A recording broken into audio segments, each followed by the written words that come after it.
Ladies and gentlemen, welcome back into the Dota Pit League season number 3 playoffs, where we are here with HellRaisers versus Virtus Pro Polar, or Virtus Pro now as they're called. We're here. It is, of course, the 26th meeting between these two CIS squads. They've played a lot of Dota against each other, specifically in this patch. Both teams looking damn good throughout the group stages of Dota Pit. Looking forward to see what they got here as we get to the winner semifinals of the Dota Pit Season 3 playoffs. That's right, folks. We finally made it. The group stages, they're done. No more of those two-game formats. None of that jazz. As fun as it was, as many great games as we've had, which has been plenty of them, we are now into the most important part of the season, and there is a lot of money on the line. A lot of money. We are above 250K in the prize pool, which, by the way, I want to throw it real quick. The base prize pool for this tournament was 80K. You guys have raised so much money for this tournament. Absolutely outstanding work from everybody. I want to thank you all so much for joining us, for supporting us, for being there with us as we've grown our tournament, and we've had so much fun doing it. With that being said, we're into the draft between these two squads. Like I said, an all-CIS affair. HellRaisers and Virtus Pro Polar, ASUS Polar, whatever the hell you want to call them. They are a dominant team in the CIS region. They've looked so damn solid. We'll see how things transition as we get through the draft. As always, brought to you by One Game Agency, GG, and of course, also brought to you by and produced by iGround TV. Today, we got Pimp Muckle. He'll be the observer as well as the producer. We got myself on the mic. Of course, I'm Mott. And joining me today, as always, is Trouf. Trouf, how are you feeling today, man? I'm feeling good. It's kind of cool to finally see the best of 3 format again. You know, best of 2s are cool, but like, you know, when you go 1-1, it's only so exciting sometimes. So it's kind of cool to see the culmination of a whole series come to a close and to see who's really the best team that day. So I'm excited. You're absolutely right. I think because you can always say, with the exception of maybe that 6th team that doesn't make it through the group stages, you can always say, okay, we'll see what they do next time. We'll see how they get them next time. It's fine if they go down in this game or in this series. But in this series, there's a lot at stake. Now, it's not quite elimination match yet because they are in the winner's bracket. The loser of this moves down. They'll play in the loser's bracket round 3, rather, I believe. Loser's bracket round 3. The winner will move on to the winner's finals. They actually, if you are in the upper bracket here for this tournament, you only have to win 3 rounds, 2 best of 3s and a best of 5 to win the entire tournament. So being in the upper bracket has a huge advantage for these two teams. Yeah, absolutely. So that's some really nice wiggle room for them. But yeah, anyway, let's. I'm gonna look at the draft here because we got some cool things going on. Nothing too crazy, but first overall pick, Night Stalker here for HellRaisers, Shadow Fiend, Skywrath. Good stuff. These CIS teams, I don't know if they really invented the Night Stalker as far as a 4/3 position, but they seem to be the ones that run it better than most. So yeah. Juggernaut picked up here as a 1-position carry, so they're going to save their last support as the 5th pick. VP Polar, this is pretty standard stuff, except for the Ancient Apparition, which you don't see too much. All right, Earthshaker, so that's going to be probably off lane, seeing how we have Lion and Ancient Apparition picked up. But you don't think it too often. Again, this has been something that's kind of come to the forefront through NEL, through other in-house leagues, and it's just not something you see every day, which I'm totally fine with it. It's been really solid when I have seen it recently, but it's very, very interesting. And it comes down to FNG, I think, a lot of the time, too. His drafting is so next level, honestly, in my opinion. He drafts some crazy stuff, and I love watching his drafts. With that being said, HellRaisers, they go for a lot of tried and true heroes, and it tends to work out for them. We have to remember that FNJ is a great player. Dread has always been up there. A lot of their players have been very good. But I feel like Virtus Pro Polar have a very big edge when it comes to, if you look at, like, you know, odds, I'm pretty sure Virtus Pro Polar have a significant advantage, and for good reason. This is a bunch of all-stars. All of these players, in fact, are a bunch of all-stars, but their last pick for HellRaisers is going to be coming out. It is going to be that Clockwork. So Night Stalker, Skywrath support, Juggernaut safe lane, Shadow Fiend mid, Clockwork off lane. Very standard stuff for HellRaisers, whereas Virtus Pro Polar maybe not so much. Yeah, it's really hard to question anything that FNG has done because he's shown that he's a really good captain. Yep. Whether it's through drafting or, I'm pretty sure he kind of leads his team too. Obviously I don't know for sure because I'm not in their Skype chat or whatever they're using, but it seems to be. I mean, I saw him play a little bit of up close and personal at D2L, so I got to see him kind of direct Jimmy a little bit when, if you remember, Demon was standing in for them. Oh yeah. And it was funny, the things he told me as far as instructions that he was given were kind of like just small things, like go, or just like he picked him support Pudge one game, I think. He was just like, just see if you can make something happen. Like that was an instruction. It wasn't anything specific. It was more a vague, let's just kind of go with the flow sort of approach, which is really impressive considering when you watch him play specifically, everything he does seems quite deliberate. Yeah. And so, I mean, he's slowly become my favorite support player in all of like Europe and CIS. Yeah. I really, really like this guy. I would agree with you. I feel like he would be a more methodical player, but the way you make it sound is that it kind of is all about instinct for the most part. At least that's what it feels like for actually all Virtus Pro when you think about it too. You think about what they accomplish, and it feels all very, very, very instinctual, despite them feeling like maybe a more methodical team. But for HellRaisers, they also have very good team play. You could also argue that they're very instinctual as well when it comes to their play. And right now, they're going to head down towards the jungle. Looks like it might be a 3 versus 4 engagement. If they're not careful, Fisher's going to come through from Phobos. They're going to catch Gortz. They're going to get the Hex up as well. They get the Spectral Dagger off. Gortz is in trouble. He's got Void, but will he survive? They just need one right click. The blink forward. They get the first blood with FNG. Nice play coming through, having all 5 members in that bottom jungle, and they secure first blood onto Gortz, which is the offlane, maybe Night Stalker, I believe. I think so. Maybe some kind of dual lane in the... Oh, wait, I didn't even... Alright, so Dread's playing the clockwork, so yeah, probably a support clock then. Wow. But Dread, he's trying to put some cogs down to protect this bottom rune. FNG gets hit by the cogs once, and then DK Phobos gets hit by the cogs once, and Artez actually picks it up. I thought it was going to get denied. Some huge raises coming in from Alpha Ninja with a spin on top of it. FNG just stands right in there. He takes the full brunt of that Blade Fury. Everyone else is like, we'll see you later. G is going to get chased down, gets taken down by an Arcane Bolt a little bit, but he is fine. Turns into a 1-for-1. Nobody's secured the top bounty rune yet. It's just sitting there alone. It's just like woefully sitting there. Meanwhile, bottom lane, Illidan taking some damage. They throw up the Chilling Touch, goddamn. Maybe it's in trouble. They don't have the range to get the kill. Now they're on Gortz as well. Try versus try. The good old, all right, there's a Spectre in your safe lane. It's time to shut her down. Let's see what we can do. Yeah, and I think that's kind of how you should always play against the Spectre. I've said this before, and I think Spectre is probably the best at getting free farm and using that farm to help out not only your entire team, but just carry the game in general. And it's going to be Dread actually playing the the safe lane clock. Normally, they're a 4-position player.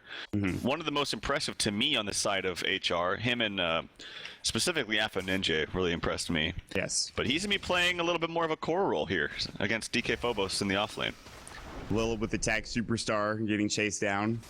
Feeling good about himself, apparently. But this lane, they shouldn't be feeling great about it. It's not really going their way. This is not the easiest lane. So much spam ability coming out. And if you walk up to get CS, there's a chance you get conk-shotted or voided, and then Blade Fury comes out, and there's no way you live through that. There's too much damage to deal with. They'll have to result in pulling, and on top of pulling, they have to give Illidan the CS of these pull camps. So it's becoming very difficult, and I really like the decision from HellRaisers to make this aggro tri-lane work, and I think they should keep it going for a long period of time. There's a couple things that I don't like about the aggro tri-lane. Yes, it's good to shut down the Spectre's farm. That's really important. But like, for instance, if they had a different hero mid other than Shadow Fiend that can transition and gank a little bit better with level 6, like something like, I know Quap is on the side of VP, but Quap, Puck, oh, hold that thought, actually, is FNG taking some damage? There's a concussive shot. I think he's might be dead, actually. Oh, high ground miss. Not that it matters. They just need, they don't have mana on goddamn. FNG's going to run to the tower, but there's too much right click between the couple of them, and that's going to be a secured kill, but they actually rotate back in. Goddamn, he's not going to get caught out. He's slowed up, but he is still pretty speedy. Now the Shadow Strike, he will fall here, and that's going to be G securing the kill. So it turns into a support for support trade, but they rotate the entire tri-lane, and Illidan gets stuck in the trees. Luckily, he has a Quelling Blade, so no big deal. And now gets stuck in the creep camp. He's just trying to get back to his lane. He's trying to get back to his farm, and finally will. Yeah, so I think that's a fine rotation for VP. Like, yeah, your Spectre's not really getting much farm, but getting involved and helping out in kills is really important. So, I mean, I think that they will. I just always instinctively think that a team with Spectre has better late game. That's just me mentally. there's always situations where there will be ways for other tiers to outcarry you, but I think Spectre just does the best with farm late game. But anyway, my point is that with this aggro tri-lane, it's going to be very, very strong once it hits minute 4. This Night Stalker is going to have that extra movement speed. The Void's going to be a little more effective.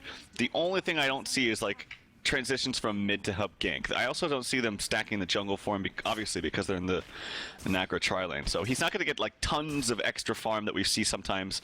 Shadow Fiends just skyrocket with like a 9-minute Yule's treads, you know. He's going to have to kind of do that stacking for himself, or just kind of win the mid lane, which is a little bit more difficult against the Queen of Pain. Queen of Pain, one of the better heroes against Shadow Fiend. You can see it already. He's even. The big thing is like, how much can Dread have an impact after he hits level 6? That could be the huge factor. Is this going to be a solo kill? FNJ is going to fall to the Shadow Strike and right click of G. He just jumps right in there. Dual null tally provides more than enough damage to get the kill. That's huge because you were just talking about it. You kind of have to do everything on your own for Shadow Fiend. Yeah. And right now, that death is very costly. I mean, Quap is one of the very few that can actually still contest and do good things against Shadow Fiend after the buff to raises. It's really just him, a sniper, a Lina, but I actually think Quap is the best just because of you're never really in harm's way to die from raises, whereas the other heroes might be.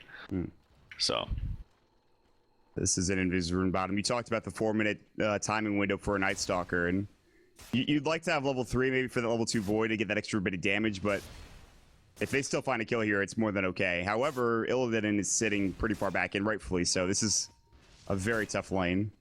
There's a lot at stake here, and G and DK Phobos are going to have to get a lot done for Virtus Pro. Otherwise, this is going to be kind of difficult. And he just takes the pull, and Gord says, let me just take this creep wave with me. Meanwhile, mid lane, they're going to jump on FNJ again. They get the Hex off. Earth Spike's going to fly, but the TP rotation coming in. They have Sonic Wave. They'll pop it. They get the kill. They actually get the damage of Goddamn as well. The Ancient Seal coming out. G is like, I want to go back in, but he has no mana for a Blink Dagger. He's super low in HP. This range creep trying to bring him down. FNG will take the aggro away from him. Nice rotation, but meanwhile, here's Gortz running into the backside. They have to be careful. They don't have a blink for Queen of Pain. She has it in 1 second. She'll blink further away. She'll get up to the high ground, and Gortz is too late. He can't make it there in time. Yeah, it's actually a really big deal that he's running around. Like, it's nighttime, but he's only level 2. Like, if he was level 4 and had extra even movement speed with Hunter of the Night and just had a little bit more damage, I don't know. I feel like he needs to sit in lane, soak a little bit more levels before he does this, because it kind of makes the first night, which could have been really effective, kind of ineffective. We'll see. It might not have mattered, but still, I think getting a little bit more levels before you transition in the first nighttime is a little bit stronger. But anyway, nice kill there. That was really smart of them too. Like, the only way that they could have actually got away is to turn and pose an aggressive stance onto the Skywrath. If he just hightails it and keeps running, the Skywrath has nothing to fear. But because they stood their ground and attacked and communicated, like saying, hey, we can maybe get this kill, that's the only way that they could have escaped, and it was really nicely played.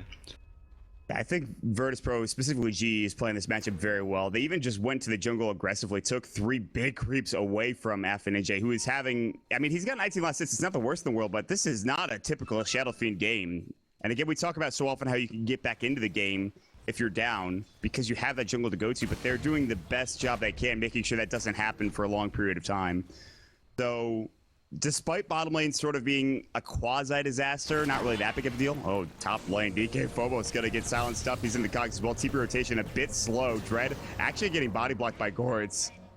And now the creep wave kind of scouting him out. Meanwhile, G just blows up the Skywrath mage in the back lines. FNG sitting up on the high ground, looking for Dread. Not going to find him. Sees Gortz pass by, but nobody else nearby. So it turns into a 1-for-1 offlane for a support, and that'll be that. This is totally fine for VP. Like, they're not only are they trading kills, and they're expending big ultimates on, like, say for instance the Earthshaker, but they're freeing up farm and space for the Spectre. This is the absolute most important thing. They're trying to maybe come back down to this lane, see if they can do something. They have an Omni Slash ready to go.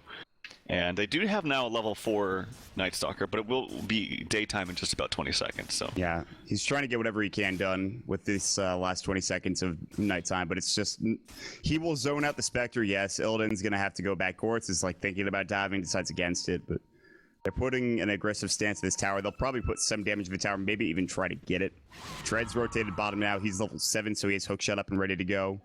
This is kind of dangerous if you are Lil, but it gives more farm elsewhere on the map for the rest of Virtus Pro. FNG is getting free farm top now. He's getting to level 5.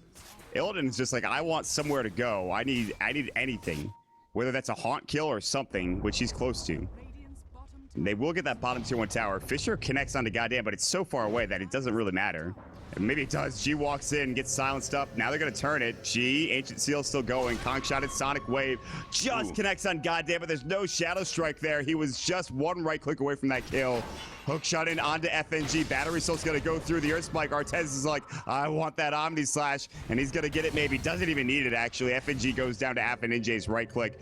G now TPing away. Getting a bit too aggressive. Goddamn was juicy, but just wasn't there. He wasn't close enough to get that kill. Yeah, nice attempt there, though. It was very, very close.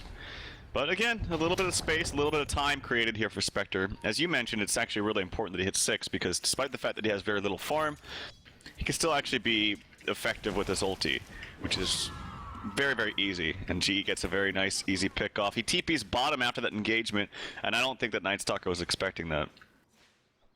He has been so damn impressive to me throughout this entire tournament, and the last couple of, in fact, even in Season 2, he was very impressive to me. I'd say, if you look at it from a global perspective, most people don't consider him to be one of the top mids, but I certainly would put him up there, at least in the conversation, because of how well he's played in the past couple of weeks. He's really brought Virtus Pro or ASUS Pro or whatever the hell you want to call him back to the forefront. The rest of the team play has been phenomenal as well. Yeah. And yeah, I mean, Queen of Pain, he can't ask for much more. 1,400 gold in the bank. He's actually rich, dude. He's feeling himself right now. He's doing well.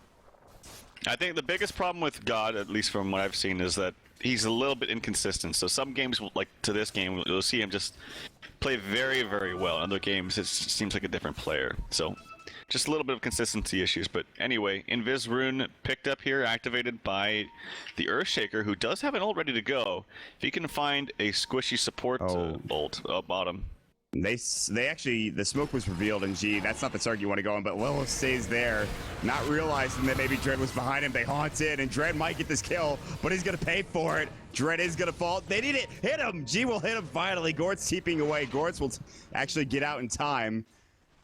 G gets a mega kill streak top lane. They're going to maybe try to wrap onto Artez here. DK Phobos coming in. He's got Echo Slam. Fisher comes out first. Echo, there goes the Hex up as well. The Earth Spike isn't going to be enough damage. Artez can try to spin away. He's going to stick up Omni Slash as well. Now the Blade Fury. They need one more right click from FNG. They will get the kill as DK Phobos right clicks as well. G going in mid. Gets goddamn yet again. And across the board, 3 heroes have fallen from HellRaisers. And somehow the Spectre died as well. I'm not sure how that happened. Yeah, I see. It says that the Shadowfang got the kill, but I don't see anyone else in the area. I could be wrong. Maybe they already TP'd out. Maybe he just triple raised him down or something. Must have, yeah. Anyway, that was really smart by the supports up there too. They assessed the situation. They knew that they weren't going to get enough damage before the Omni Slash. So as soon as they saw it about to come out, the Earthshaker ran towards the Lion. The Lion ran towards the Earthshaker to mitigate the damage a little bit. So not only did they get the kill, but they also forced him to waste that Omni Slash. So now when he comes up and respawns, he's not so scary anymore. Yep. That's the opposite of the Delta Split. I don't know what that maneuver is called, but it saved their lives. So good work from them. And Alpha Split, is that what you said? It's not really a split. You're not splitting anywhere. Yeah, you're grouping up. I mean, sure. Sure. Ice Blast flying through somewhere. I don't know where it went. It is nighttime now. It just turns night at the 12-minute mark. G is being pinged. He's being pinged by the enemy team. He's sitting behind a tree. They see him. They could have gotten the silence off. The animation is a bit slow. So the blink was able to come out from G, and he will survive. Yep, and Illidan, he can static farm this lane to his heart's content and do it as long as he want to. And they have one ward protecting him here that was just placed. If they could even get another one over here, or perhaps in that main Roshan ward, like he'll just farm here forever. Throw out a haunt when he needs to help out his team. He doesn't have to reality in. Maybe if he knows he's gonna get a couple kills. FNG, one more auto attack. There's the haunt.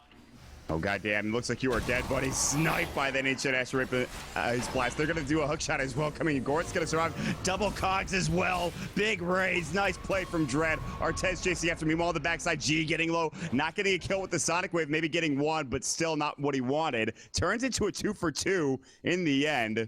That was a beautiful hook shot from Dread. That hook shot, if it's not there, that fight does not go as well.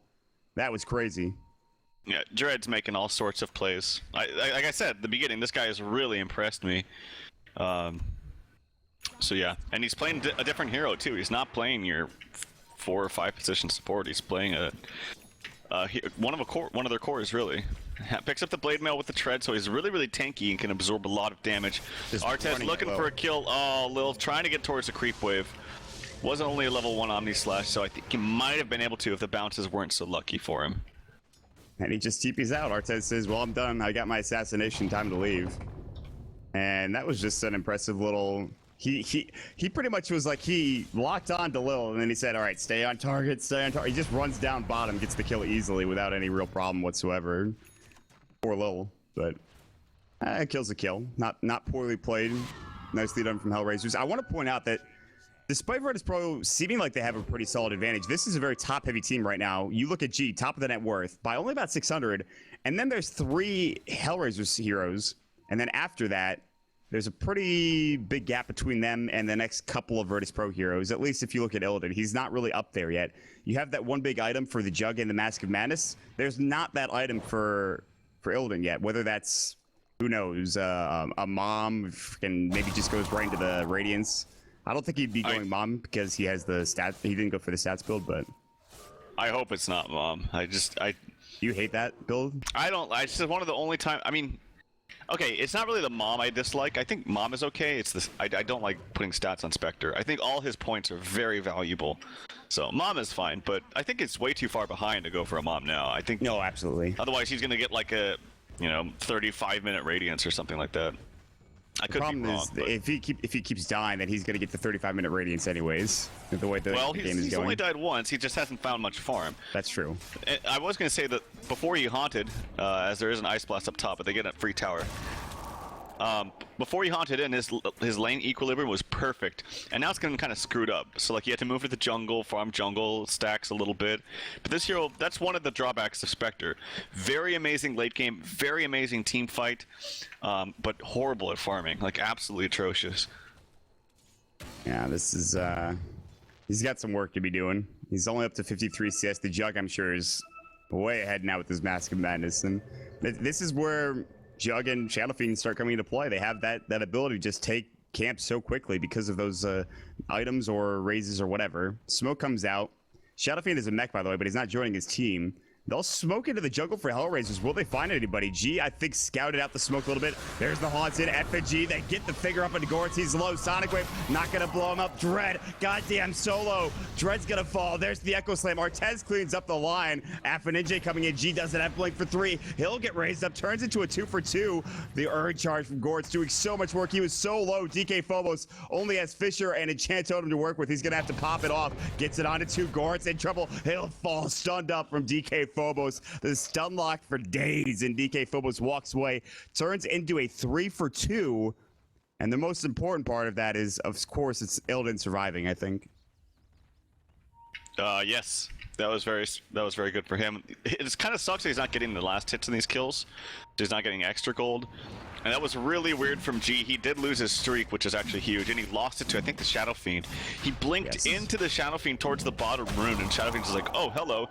Right-clicked him once and raised him once, and he was dead. So as a result, Shadow Fiend just picked up the mech, now has a Yasha, now has 700 gold. It was a big fight for Ninja. I mean, he just got a ton of gold out of that. And he wasn't even there. Had he been there with a mech, they might have gotten even more out of that fight. Backside, hookshot misses from Dread. The Fisher came through. G gets a kill mid lane. Goddamn, he's been picking on that poor Skyrath mage the entire game. Requiem gets canceled. Roche is low. Are they going to try to contest this? Can they jump in? G's maybe going to get there, but there's so many heroes nearby. It looks like HellRaisers will pick this up. They'll get Artez. Dread is going to get Fisher. The Spectral Dagger. They want this kill. Ice Blast is going to sail through. Illidan in trouble. There's the Silent Stomp. Illidan might fall. Gort's getting low as well. Illidan using the trees to his advantage now.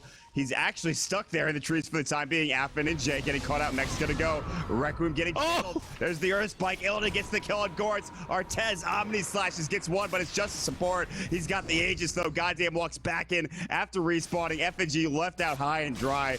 Get that ward down. He's gonna try to TP. The Mystic Flare will take him down, and Artez gets the double kill. But another trade that is not that great for HellRaisers. Despite getting Roshan, they lose too many heroes in the process. And Illidan, with somehow the Houdini act, gets through, gets the kill, and survives as Gortz was chasing after him. What the hell happened? Jeez. It was so cool too because like they have a weird ward there, like inside their jungle. So like, if he was outside of those trees at any moment, they would have seen him, and the void or the void would have come out from the Night Stalker. But he sat in the trees long enough, and then he Spectral Dagger, hits the Night Stalker, plays Do-Si-Do for like a split second, and attacks him with the Desolate extra damage and gets the kill. It was really nicely played by Illidan. Just kind of played with his food there, but at the same time, I mean, he was really in harm's way of dying. So did they get the Aegis? They didn't get the Aegis though. No. That's kind of important. They got Affin and Jay. They did not get Artez. And I mean, had they gotten him, he would have just respawned, tried to right click. That he seems to be right now for Virtus Pro the biggest issue. However, that might not be the case for the rest of this game if Illidan can fight farm. Hold that thought. Top lane, Dread is going to get orchided up. There's the Finger of Death and the Earth Spike Sonic Wave. All right, well, that is a lot of hate coming out, and they'll get the kill. And by the way, we talked about perhaps ratings for Illidan, but he picks up a Vanguard at 19 minutes into the game, which I'm sure a lot of people don't love this choice. I'm kind of indifferent about it. I think it's okay. I think it's okay, especially for the fact that he went for treads over phase. Like, this just makes him a lot more tanky. And I think he feels like if he can just... And he also, keep in mind too, he put max in dispersion, so that's 22% extra damage reflected. So he's mitigating quite a lot. I think this is okay. There's going to be a Orchid up onto Artez Fisher as well. Jump in, action from DK Phobos. Ice Blast onto 2. 3 dead, and Artez going to get chased down, but he will Blade Fear away. Will Gortz be so lucky? I don't believe so. They have a Fisher in 5. Force up, Blink comes in, the Enchant Totem, DK Phobos styling on HellRaisers. Can they get this kill? He's out of mana. He's out of mana. Those Spectral Dagger, they won't be able to chase any further. Still, beautiful play, but here we go. Dread gonna jump back in. They want meat. They want blood, and they'll find FNG. It's something. Will they continue to go any further? It looks like no. Unbelievable play coming out from DK Phobos, though. What an Echo Slam onto 3. Almost getting Artez 2 would have been the icing on the cake. Well, here comes Artez with the double damage. Maybe looking for a kill on to Illidan, but I think they saw a clip of him with this ward over towards the bottom side of Roshan. They see him anyway, though. They're trying to put some damage onto him. He's silenced at the time being. This is a lot of extra damage with that double damage. G gets a kill in the meantime of that poor Skywrath who's 1 and 8, but the more important kill was that Illidan kill Inspector in the bottom lane. Yeah, that double damage coming into play. He almost got out of range, and then the silence was about to wear off. Man, that nighttime crippling fear can be a bit rough, even at its first level. Gortz is going to run mid, and he's going to find DK Phobos. Nice silence. DK can actually just hook or force his way out, but there's the hook shot. Nice force on FNG, and Gortz will get stunned up with the Fisher. The Orc is going to come through the Earth Spike, and that is going to be a kill with the Scream of Pain. Nice play. And that is a BKB now done for the Queen of Pain as well. Yeah, there's just really good communication between VP. You can tell, like, they're using spells, they're helping out other teammates rather than playing for themselves. And so nicely played from the Earthshaker. Keep in mind too, I mean, this is a very farmed Earthshaker, like Tranquils, Force Staff, Blink. So the fact that the reason he's able to do all this is simply because he is this farmed. I mean, we saw that amazing Echo Slam initiation because of that Blink. And to be honest, he actually did quite well top. I mean, Dread did okay too. It kind of went how it should have, but there is potential for Earthshaker against... Oh, he actually kind of missed the stun aspect of it, but I think they get the kill anyway. Neck is done, yeah. Ninja is a couple of right clicks away from death here. And DK Phobos will force his way out. Doesn't want to go down to the Requiem. He'll TP away. They were coordinated that with the Ice Blast, which, by the way, missed. So he went in regardless of that, and he says, I think I could still get this kill with Haunt. And Illidan was there to help him out. And he got that kill, which is huge. Yeah, they also missed the actual stun of the... with the ulti and the aftershock, but doesn't matter. Still do a lot of damage, and I really feel like this SF is... Yeah, he's going to go for BKB right now, I think. He's got the casual Yasha. He definitely needs this BKB, whether it's all the magic damage, the stuns, or G's orchids. But yeah, top lane G. I don't see him yet. Illidan might be in some trouble. Oh my god, he is in a heck of a amount of trouble. He jukes his way through the tree line. They do see him now. The hook shot is going to connect with Dread, and that is going to be Illidan going down. Omnislash goes through. This is a dangerous place to be when you're farming there, but he goes down in the end. Yeah, this is why a lot of people will say like, huh, Vanguard, and think about it. I know I just said how I don't think it's that bad, and I don't, but it's for these reasons. Like, usually you don't want to fight on Spectre anyway, and so the reason why you want to rush Radiance is like, well, I'm not going to be fighting anyway, so I might as well. Like, if I get caught, I'm dead regardless. But I still think that if he's fighting with this team, this Vanguard's going to pay off, because they can't really totally focus him in a team fight, whereas in other engagements they totally can. Well, he's in some trouble, perhaps. Yeah, they're gonna get vision of him. Yeah, I don't think he survives this. Maybe he does. Oh, wow, they break off the chase. And that Earth Spike Figure of Death combo apparently is too scared for Goritz, who's died too many times to it, or has come too close to dying. Alright, well, I feel like if this game goes on late enough, well, hold that thought, Goritz is dead. He's just gonna get destroyed. Hookshot misses, BKB comes out, Earth Spike, there's the Haunt coming through. Nice mech, but goddamn, it's not gonna live much longer. Again, dying to G. This time it's actually F and G getting the kill. They haunted, throw the Spectral Dagger onto F and Ninja. They're actually chasing down pretty far. Fisher's gonna come out. I don't believe it blocked him. Now they did block him, and G jumps right in front of him. He's gonna get orchided up as well. Buyback from Goritz. The cogs coming through. They don't want him going down. Goritz getting back in the fray. Keeping right into that tier 1 tower, and then backs up, heads towards that Roche pit area down that bottom rune. Turns into a 2-for-0 and forcing out a buyback as well. Pretty nice play coming through from Virtus Pro. Yeah, really good. This Quaff is so super fat, man. I mean, he's 14-1, so he's got a ton of items. BKB. Nope.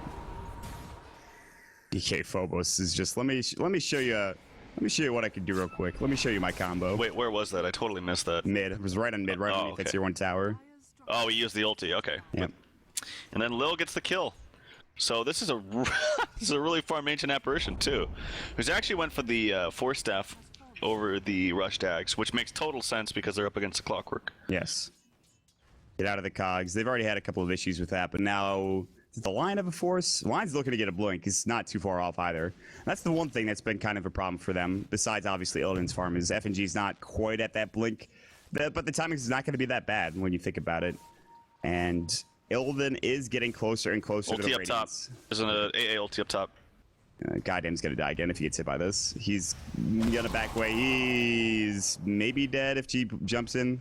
I think G can kill him, yeah. He's just gonna get this kill. That's ridiculous. How many times has goddamn died to G this game? Can anybody give me a number? Because I don't know. It's above at least 7, I'd say. I mean, the supports have actually died 17 times this game. So they've given off a lot of gold. It's a big deal. He actually barely walked into that Ice Blast too. Like, to me, it looked like he wasn't even gonna get hit. Yep. Earthshaker picks up a rune or picks up the bounty, but Illusion will be bottom. Illidan, how's he as far as the Radiance? Very, very slow, but he's getting there. Once he does get that, who knows what happens this game. I feel like if this game goes 40 to 50 minutes in, Virtus Pro probably have the edge. Oh yeah, but definitely. I mean, Spectre with Radiance, and then you have other global abilities with AA. It's just very, very strong. And I think FNG, let's see if it's Blink. He has it now. Just picked it up. That's huge. That is another big item. They'll be buying See. Alright, there's the blink coming out. Yeah, he's been buying a ton of wards this game too, so it's not like he's even been... Oh, did he blink in the trees? He did. His first blink usage is trapping himself in the trees. Well, get it out of the way early, FNG. Yep. There we go. Alright, he's good to go. I do like HellRaisers putting all of this vision, all of these observer wards in the enemy jungle. Getting so much vision here. It makes it kind of difficult for Illidan to farm safely. Instead, they have to kind of split up the map, head top for G, push in that lane, force out rotations. But Roche is about to respawn. They're going to see it pretty soon, especially if they have the courier in there, if they had an illusion, which just dissipated. However, their 2-2 tower top lane is taking a heavy beating here. There is a glyph. They're not going to use it. DK Phobos gets an easy tier 2 tower. That BKB, which you talked about for Shadow Fiend for FNJ, is now completed, which is something. But Roche is up and ready to go. I like HellRaisers posturing here. I like where they're positioned. And for Virtus Pro, you have to wonder, okay, do we go here? Now, look at this. They're going to jump on FNJ, who doesn't have the BKB yet. They're going to haunt in. If they can get this kill, he's going to mech up. He's going to maybe try to Requiem. They won't go in. Yes, they will. Blink Echo Slam from DK Phobos and the Finger of Death. And if he just had that BKB, he might have survived there, but so that's unfortunate. It's right as Roshan spawns. Artez picks up a double damage after just finishing his Scotty. That's a bit frightening. Hell, they will miss the Ice Blast, but okay. I thought he would just go back in there. Full AC picked up for the Quap. I thought they were going to actually help out the Shadow Fiend. I thought it was going to be a wasted initiation, but as soon as the Haunt came out, VP really wanted to press the issue. And yep, he goes back into the Roche Pit. This should be quite easy for him. I don't think they actually can see him with this. Well, no, they should see a clip of him. But maybe they just don't have the means to fight. They just used Haunt. They just used other big abilities like the Finger, so. He took it down so fast. I think they saw that DD rune. Let's see, did they? They absolutely did. They saw him pick it up. I think they definitely saw him go back into the pit. So yeah, that's just Virtus Pro saying it's not our time yet, and that's fair because they're 29 minutes into the game and they're not even at their peak or even close to their peak. I will say an AC on a Queen of Pain with this kind of start is very frightening, and no matter how much magic immunity or resistance you have, the right click coming through later on down the road is still going to be frightening as all hell. If they can get there. It's really just going to be the Spectre, honestly, that has to get there. It's really nice. It almost fully mitigates the presence of the Dark Lord from Shadow Fiend for your whole entire teammate. And then obviously with the extra armor for yourself, it makes you even more buff. But the only problem is, I mean, VP's playing very, very well, and despite the weird lanes that they had, and taking smart engagements. This Earthshaker's ridiculously farmed, almost has a BKB himself. But Spectre's farming so slowly. I'm wondering if it's going to be too slow, because, I mean, Jug is getting huge. He's 6-1, he's only died once, now has an 8 under his belt. He's getting close to 6-slotted territory, whereas, I mean, we're looking for one item on Spectre, really. Yeah. And I don't really count the Vanguard as a real big item, but he's finally got his Relic, at least. He's 7,000 net worth away from the Juggernaut currently. He's not actually that far behind FNJ. FNJ's been stuck on, you know, Yasha Mech. He just got that BKB. If they can get a couple of fights here, they can get an item or two for FNJ, finish off Artez's big items. All of a sudden, like you said, it might be too slow coming out for the Spectre. Their team has to make so much space for him. G is going in on this tier 3 tower. Look how much damage he's done to this. Hookshot is going to connect. Oh my god. Fisher, they would need to force him out, but they actually BKB on G. He's just going to go toe-to-toe with Dread, and he's going to get the kill. That was a sick hookshot, but it doesn't end up mattering because guess who's nearby again? DK Phobos, and he makes it out as well with the TP. Wow. That was still a really nice hookshot, though. Even if it was like the wrong decision in the end, that was still pretty impressive. What he had to do was like run forward and then push him back because of the BKB. But, I mean, G with a very fast BKB reaction and auto attacks from the AC just trucked him. Got a ton of damage, as you mentioned, on that tier 3, which is really, really big. A ward just placed. They see G coming back. They know he doesn't have BKB. They should try to maybe do something here. They might look for a silence from the Night Stalker, but he's waiting for his team. And then G just blinks into the trees because he doesn't know where they are. They're not farming top. They're not really in the interest of the jungle. They need Artez to get this kill. He might blink back forward. We'll see. Gorik is... They know he's up here somewhere, or they suspect it. If he had an axe, man. If he had an axe. And the rough life of a support Night Stalker. They would know absolutely where he is. He blinks further into the trees, and he can actually TP out now. Yeah, and the big thing too is his BKB is cooling down, and this is why G's not playing too ballsy and looking for kills. So smart play from him. Doesn't really know what's going on, but now they definitely can't kill him, I don't think. There's just too much unless he blinks forward and gets isolated without any creeps nearby and takes a full Omni Slash to the face. I don't see him dying. He's got such a big streak, which we talked about earlier. I think it's... I don't know what it's up to now. Oh, is he going to get baited by this DD? Pops the BKB. Hook shot does not connect, but Artez looking for the Omni Slash. Gets the Orchid off, but he mances out of it. And this actually might be a kill on G. Blinks away. Artez! Oh, if he did Omni Slash, he might have just been able to blink out of it, but... I think he could have instinctively done it. Maybe if he was super fast. Oh, here comes DK Phobos. He thought better of it. Actually, he has to expend the ulti. He's gonna. Oh no, the unfavorable bounces go backwards. Artez, he's not gonna find the kill. Does have an Aegis, but he's taking tons of damage. Gortz, why are you diving so deep? That's gonna be an ice blast. You're dead, buddy. Gortz in trouble. FNG running in as well. Throws up the Earthspike on FNJ. Artez Blade Fury's away. Goddamn, trying to zone out. Goddamn, gets two-shot by G's right clicks. That's the right click of a Queen of Pain. Two-shotting a support Skywrath. FNJ TP's out just fine. Makes it away in time. That was not the best fight, and as you mentioned, the unfavorable bounces coming through, and then the great reinitiation from Virtus Pro. Hook shot coming in, Lil is probably dead. At least that's something. He's gonna use himself. Dread's like, I actually don't want to finish this kill off. Ice Blast gonna come through. It's probably, yeah, that's a little off the mark, but. Hook oh my god! From Dread to get the kill, maybe force away. Ice Vortex gets the kill, but gets jumped on. Maybe a bit of a bait from Virtus Pro. Lil says, I'll take that trade every day of the week. G now beyond godlike and up to 3K gold as we hit 33 minutes into this game. I'm pretty sure that hook was in the dark too. Yeah, you are correct.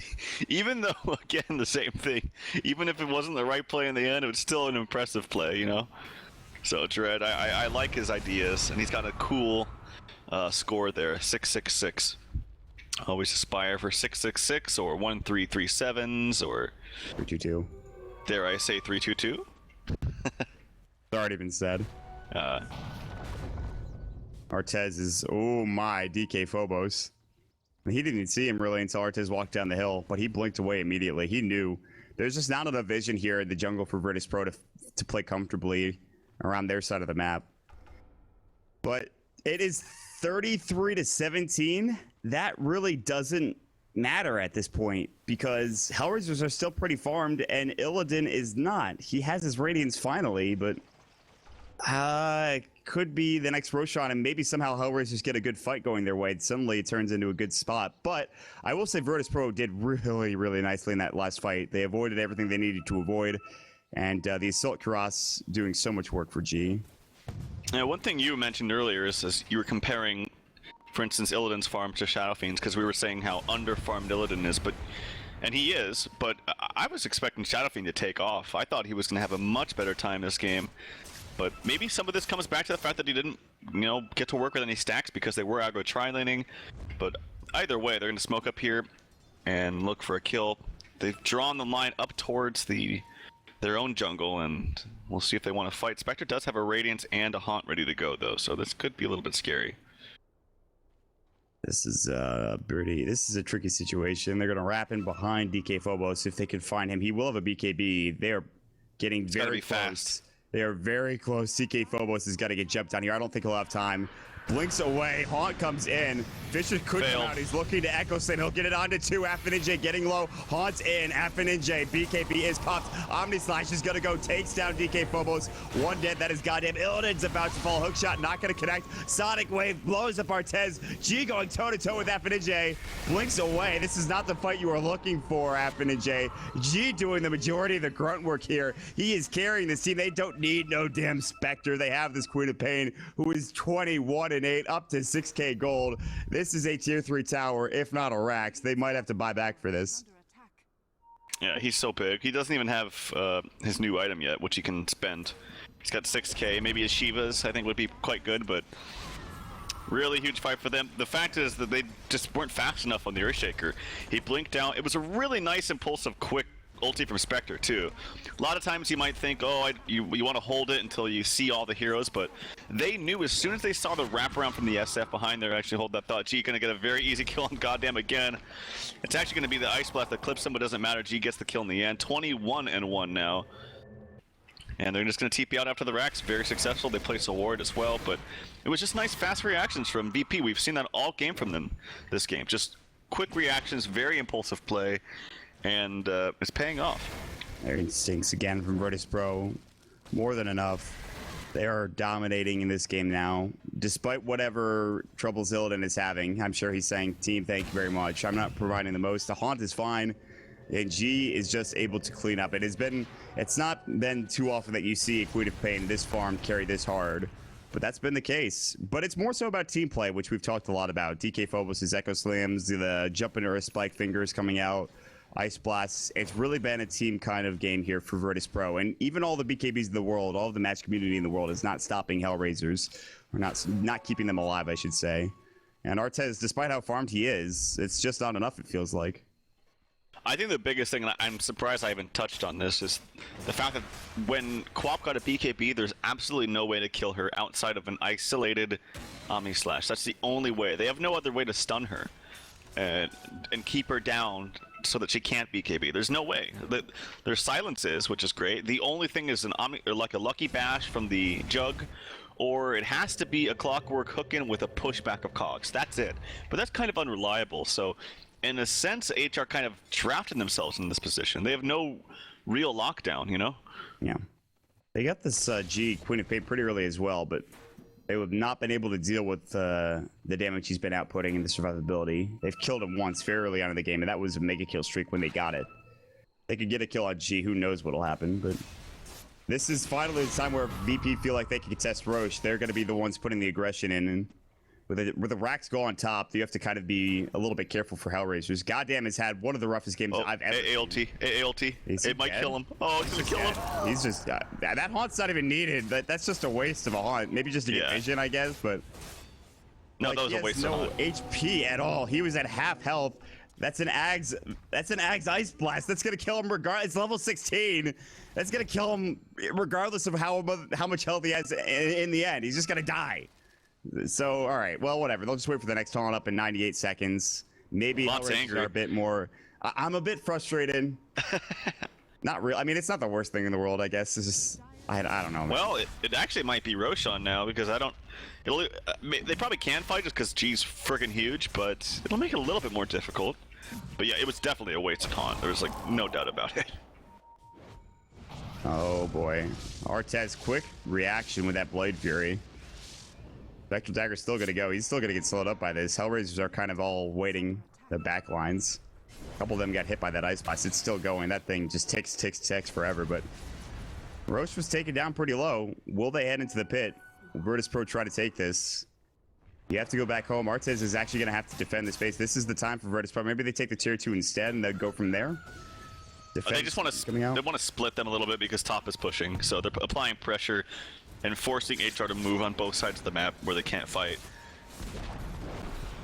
Force. Oh, and then the blink came out. FNJ, Finger of Death not dead yet. Mech's gonna come through. Mystic Flare, FNG in trouble. G getting low. G is about to fall. G is gonna go down to the arcade bolt. No, pops the BKB. He has to TP away. Didn't pop his BKB until the very end. Those were the cogs you were talking about. Dread misses his hook shot. Illidan again, not stuck in the trees quite yet. Artez getting Radiance Bird for days. Fisher comes out. BKB Echo Slam. Artez has Blade Fury. He's gonna have to use it. Pops his Manta style. They don't get the kill. Silence onto Illidan Storm Rage.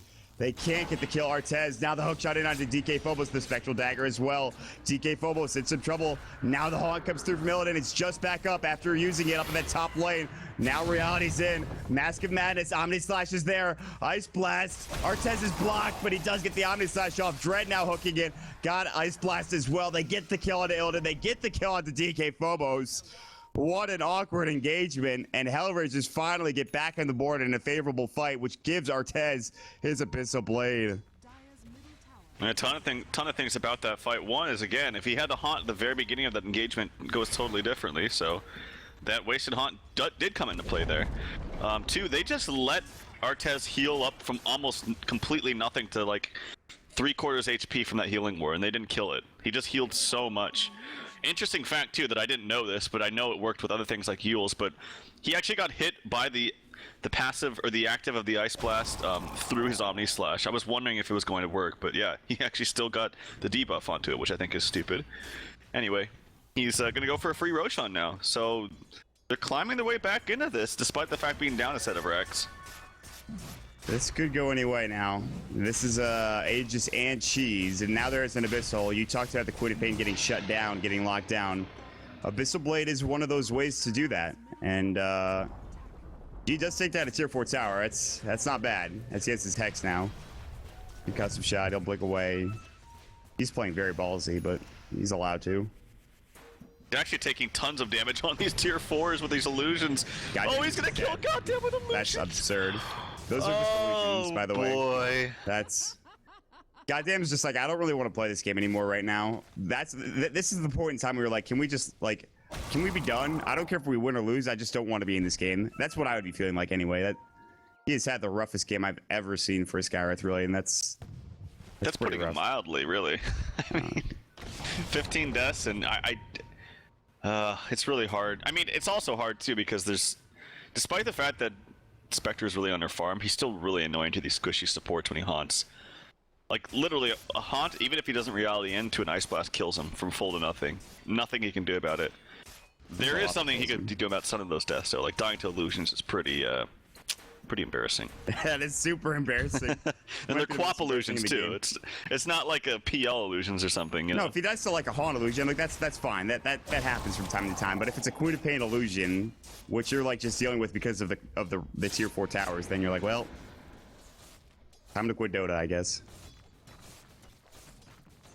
Yeah, that's a more farmed Ancient Apparition than Spectre. That's insane. He is Force, Midas, Ags, Yules, bots. Yeah, he's freaking huge, man. The buff ice dude. Pretty freaking strong. I really love bots on AA too, like after Ags, because you almost always, like, see how he's playing? You almost always want to be across the map on the opposite side of the team. But then after you cast your Ice Blast, you obviously want to be in the team fight to, like, throw down an Ice Vortex, Yules, use your Force or other abilities, so it makes bots relevant. Oh, they actually get... Oh, God, they're going in. Oh, Alpha Ninja might be dying here. He does have the Aegis, though, so this might be a wasted haunt yet again. They voided up the illusion, too. That Ice Blast and Haunt combo just pushes them back, though. That's just such a solid combo, and now they go to the tier 3 tower bottom, and you have to TP home. Yeah, they all need to TP immediately. This tier 3 tower in a lot of trouble. The Spectre illusion going to work. They think it's the real one. They hook in there, and G's gonna get caught up by the cog. They need to Abyssal. They can't find it. If Artez gets there, maybe, but G is just gonna TP out. Slash, and the Abyssal gets it in time. Just in time. G maybe could have ran a bit further, maybe blinked again, but he went for a ballsy play. He was 0.2 seconds away from completing that TP, and he doesn't get out. I think you're right. I think you said it perfectly. As Lil gets an Ice Blast in the face to... I actually didn't see it, but Tagora can get him down with that. But no, you're right. He should have probably blinked a second time and just ran a little bit further and then waited for the blink cooldown. There is a small chance that the cooldown of the hook shot comes back up because he has an Ags, but yeah. Artez got 1,200 gold from that kill, so throwing that out there. Yeah, I mean, he's going to be massive. He's almost six loaded. So he's about, like, I mean, I don't know what he wants. Probably like a butterfly or something. Yeah, I think so. Ice Blast coming in. He will avoid the initial damage, the burst damage, but still annoying as all hell. This AA pick has been huge for them. But this is the time now for HellRaisers. After Ninja finally picks up his next item in the Scotty. DK Phobos is going to get spotted out by an Observer Ward. Goddamn, is like, please, no, I want to live. Back in the tier 2 mid. Oh no. Goddamn. Goddamn's got to get out. You'll Scepter onto Artez. Battery Assault. Dread can hook in 1 second, doesn't. Holding on for dear life. Artez is going to Blade Fury. Spectral Dagger comes through, but this is going to be a tier 2 tower, it looks like. It's getting regen up. I think it might have been back Tor Protect for a period of time, but that is that's a nice play coming out from HellRaisers, making sure that with G down, they accomplish a goal. They get at least some objective. This game has now become closer than I think many were anticipating. Yep. Boots of Travel now picked up onto G. He's going for a Daedalus now too, so he wants to supplement his nice fast attack speed for that AC with some actual raw damage, which I think is fine. Problem is his BKB's down to 5 seconds. Nothing you can do about it too. Oh, Dread is going to hook in. They're going to find Illidan. He's actually going to force looking for Cogs to push him back in. Will pops the Manta style. Now the BKB. Illidan's going to haunt through. He's actually getting chased down. Omni slash Abyssal Blade, but it jumps to the illusions. He realities and gets to the back line of Gortz, but it gets voided up, silenced as well, and Illidan's going to go down. That's a nice pickup, and he has no buyback and no haunt either. That's very big. They have to TP home, though, because G is on the doorstep of these racks. He'll put in a couple of right clicks into the range, then maybe needs to get away. He's going to get raised up and like so. Meanwhile, look back at the base. Artez is going to get hexed up. Ice Blast is going to sail through. Shiva's guarded. Chant Totem.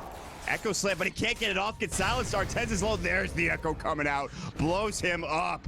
That Mask of Mad is providing more damage than helpfulness. Now Gortz is going to get caught. Gems on the deck.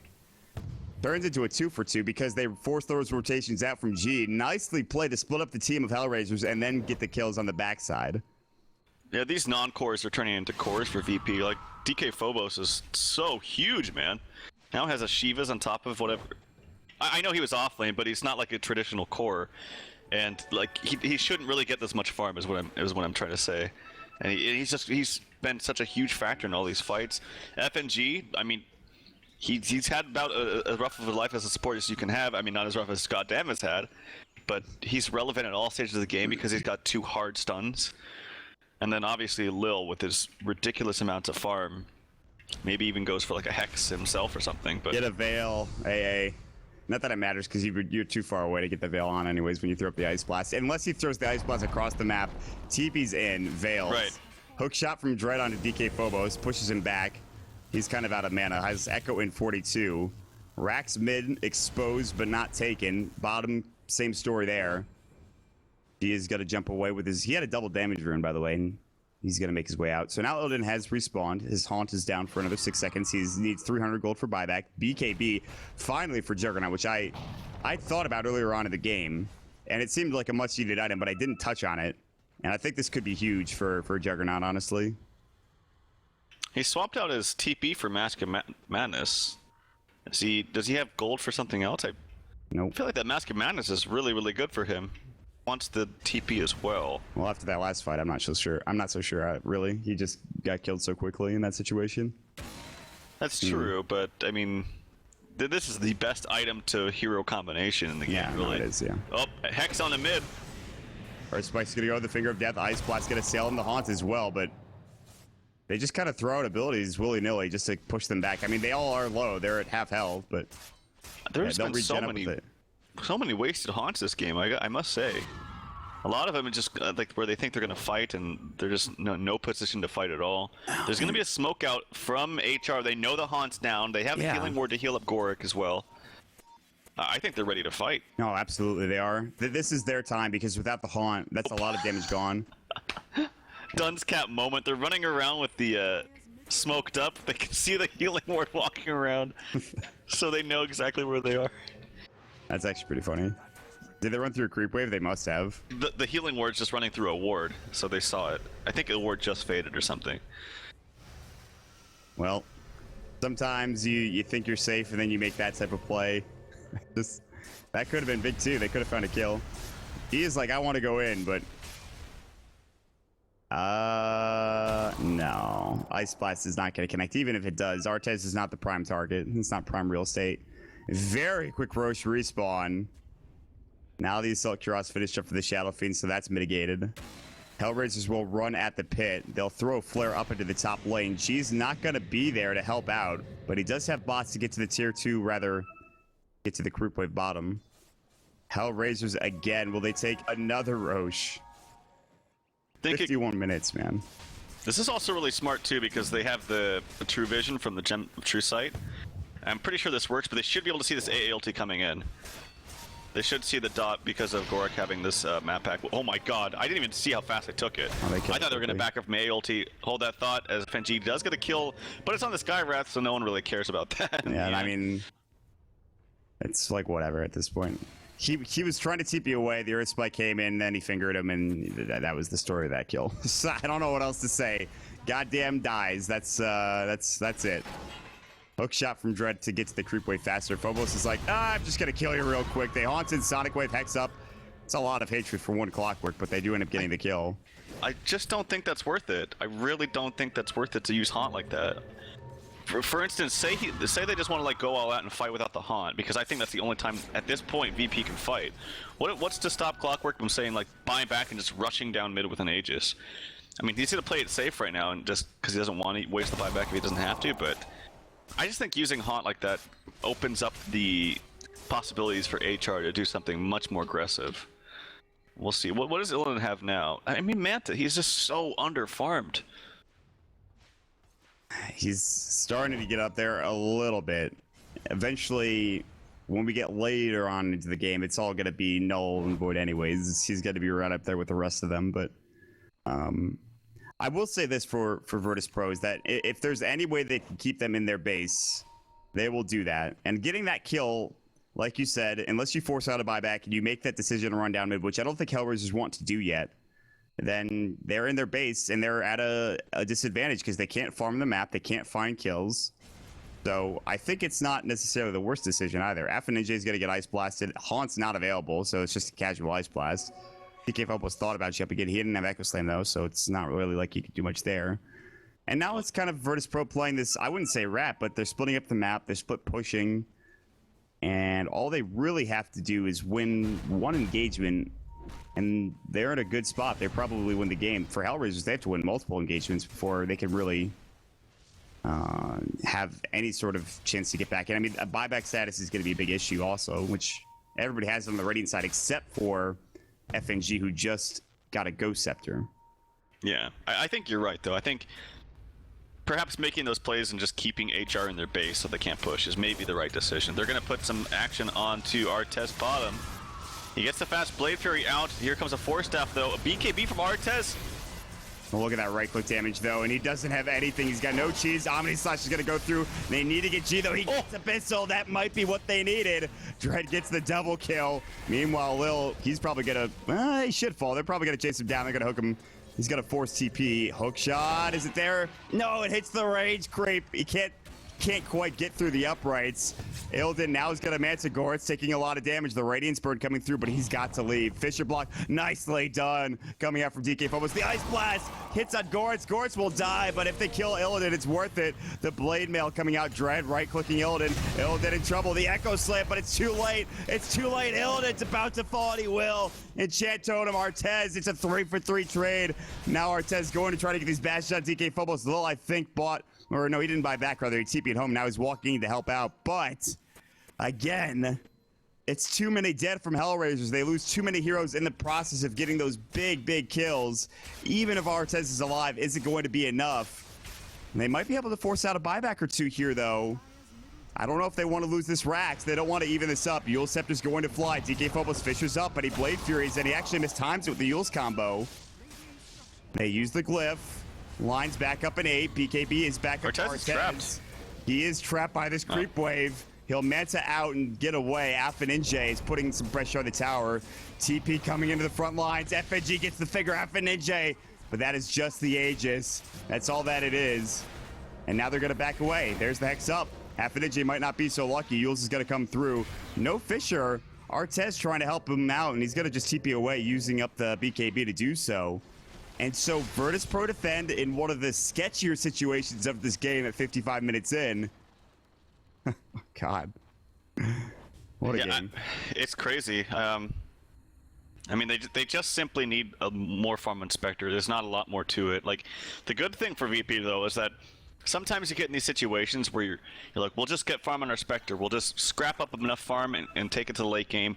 And then, like, your Spectre will do okay in these fights, but then your supports are just so under-farmed or they can't contribute to fights. But that's not the case for VP. These supports and everyone on their side is very, very farmed, so it's still anyone's game. And they finally have some gold on Spectre. He's got 4K.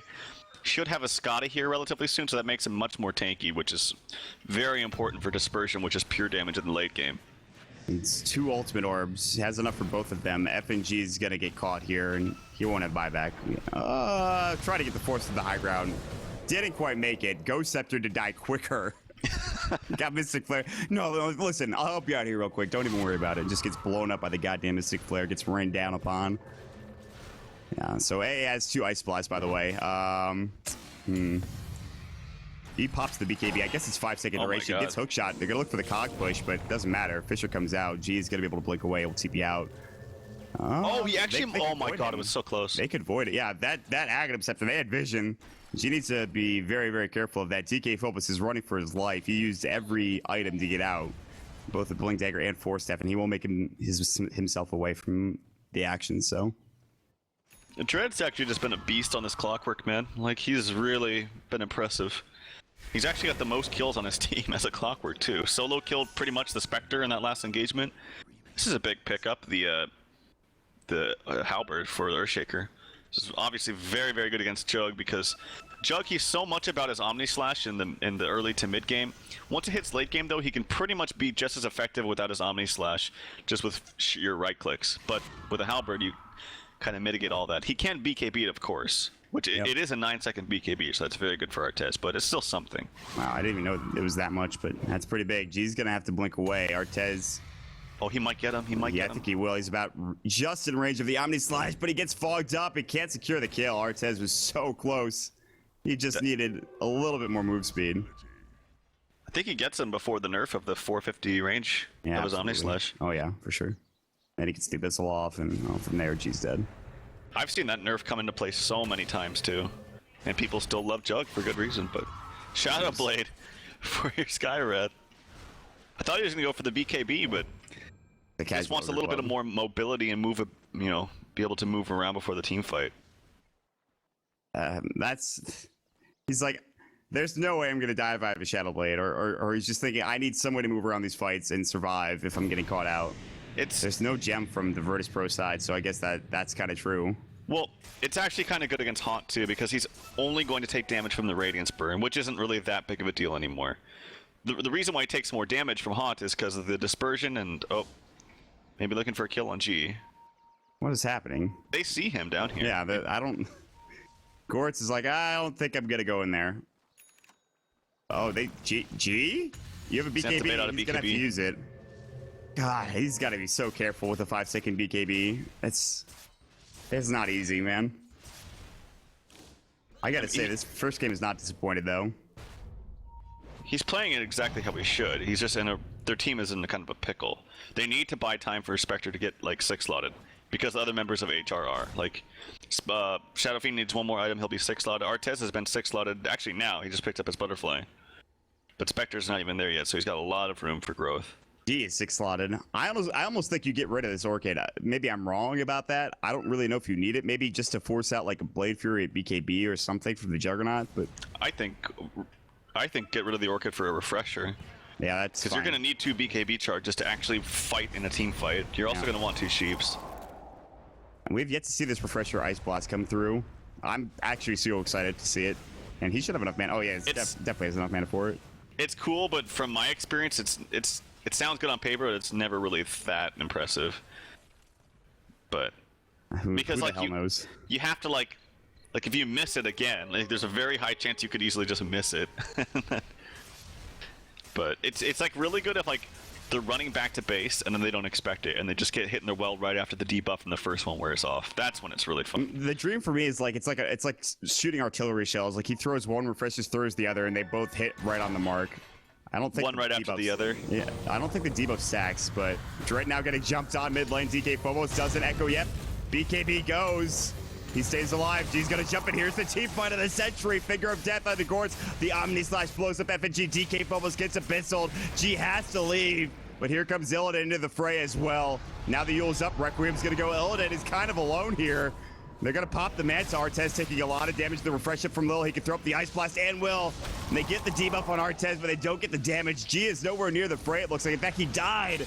G died. Goddamn, still popping the Shadow Blade. Goritz getting low as well. The raises. Illidan is weaving, ducking, and dodging through the trees. Ancient Seal, goddamn, he's about to go down. But Illidan gonna go toe-to-toe with Artez, and Artez is the victor. It turns into a 4-for-2. Virtus Pro jumping in at not the most opportune time, and HellRaisers take the victory, and because of this, they get yet another Roche. This is their, like, 6th Roche of the game with an Aegis and Cheese now. It's ridiculous. This game is becoming absurd. Well, I mean, these engagements are going slightly in favor of HR, but with a couple better engagements or a little bit more farm on Spectre, you could possibly see this throne dying. Like, the throne is now exposed, so that has to be in the back of your mind all the time to make sure you keep out the top lane pushed and don't forget about it in the middle of team fights, which is easier said than done. Right? People can focus a lot on team fights, making sure they win, trying to outplay their opponents, and then they forget that their lane's being pushed, but as long as they keep that lane out, they'll be fine.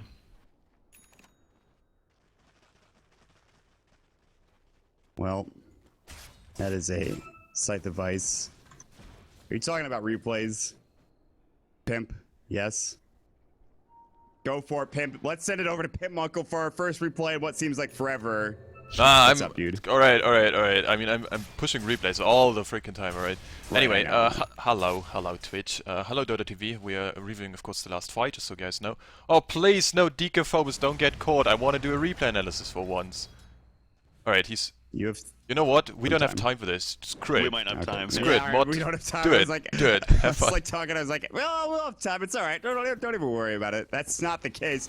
They're on the doorstep of this tier 3 tower. HellRaisers, they have had enough of this game. It's 62 minutes in. They want something. They want at least a Rax, if not this game outright. And they're posturing. Dread canceling. The hook shot goes in. Illidan gonna get caught. Mystic Flare as well. But now Manta's the haunt. He's gonna use it. BKB popped up for Dread. Meanwhile, on the backside, Artez, Omni slashing through, but it's only on illusions. AJ, double Earth Spike, the Fisher, the Finger, the Sonic Wave. That is an Aegis. Artez buys back. He'll be able to bots in, but he's gonna be a little bit late to the party. AJ trying to Requiem. He'll get it off. Hex up into Illidan, Storm Rage. G is right-clicking him down. Hookshot comes in, pushes him back with the cogs, but they get the kill. Dread's gonna get caught. He'll fall as well. Buyback status is there for both of them, but they're not jumping in. Goddamn falls to G. Meanwhile, where is Artez? He backs up. HellRaisers try to push the pace of the game for once, and it blows up in their face, giving so much gold away and potentially the game at this point, although they will have buyback to defend their base. Man, if they ever get in a situation where they could push again, they're just never going to. Like, this is why teams just don't push, and this is why it's going to be quite a long game. We'll see if maybe they can force some buybacks. I think they should, because specifically the SF is one of the worst buyback heroes in the game because he loses souls when he comes back, so he's like significantly weaker the second time he respawns.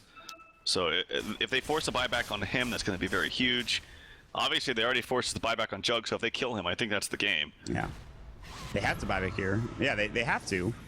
Otherwise, it's game anyways. One of them will. Dread is not, for whatever reason. But they're waiting to maybe initiate.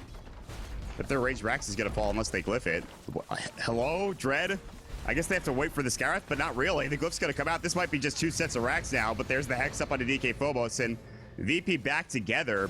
Lots of BKBs for HellRaisers. Hook in onto 3. The cogs. Is this going to be enough? Artez is nowhere near. He's got his Omni Slash. He's going to have to use it, but he gets hexed. Artez gets hexed, and he falls. He's down for 2 minutes. Ninja, he gets hexed up as well, and he's going to go down. Artez was looking for the Hail Mary Omni Slash, but he just couldn't get there in time. The Ice Vortex on the floor.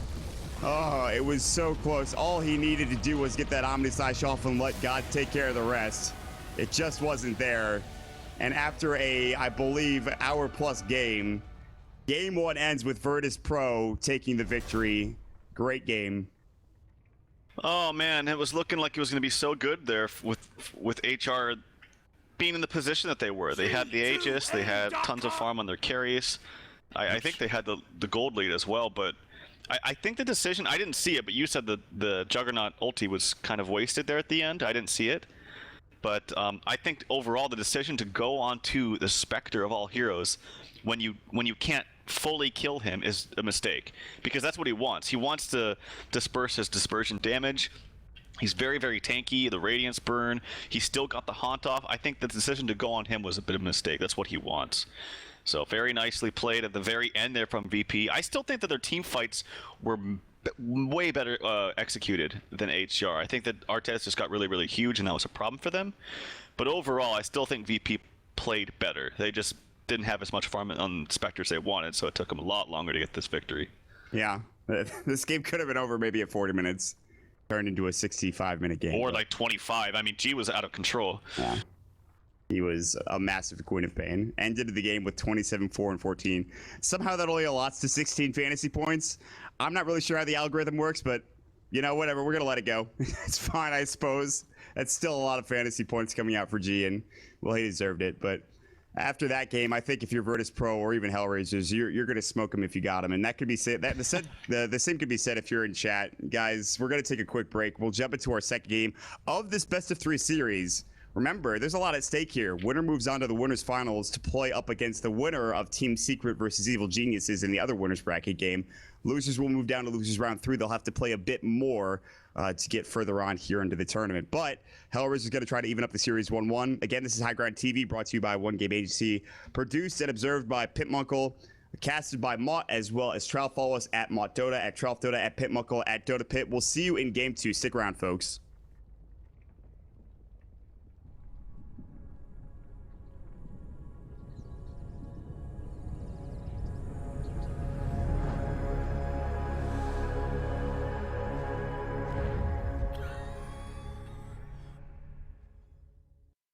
Introducing the Dota Pitch Twitch Season Pass, only a $6.99 one-time payment lasting the whole season. Buy now and receive the darkest emotes lasting forever. Have your questions answered by the panel and enjoy an ad viewing experience, support the broadcast and grow the prize pool.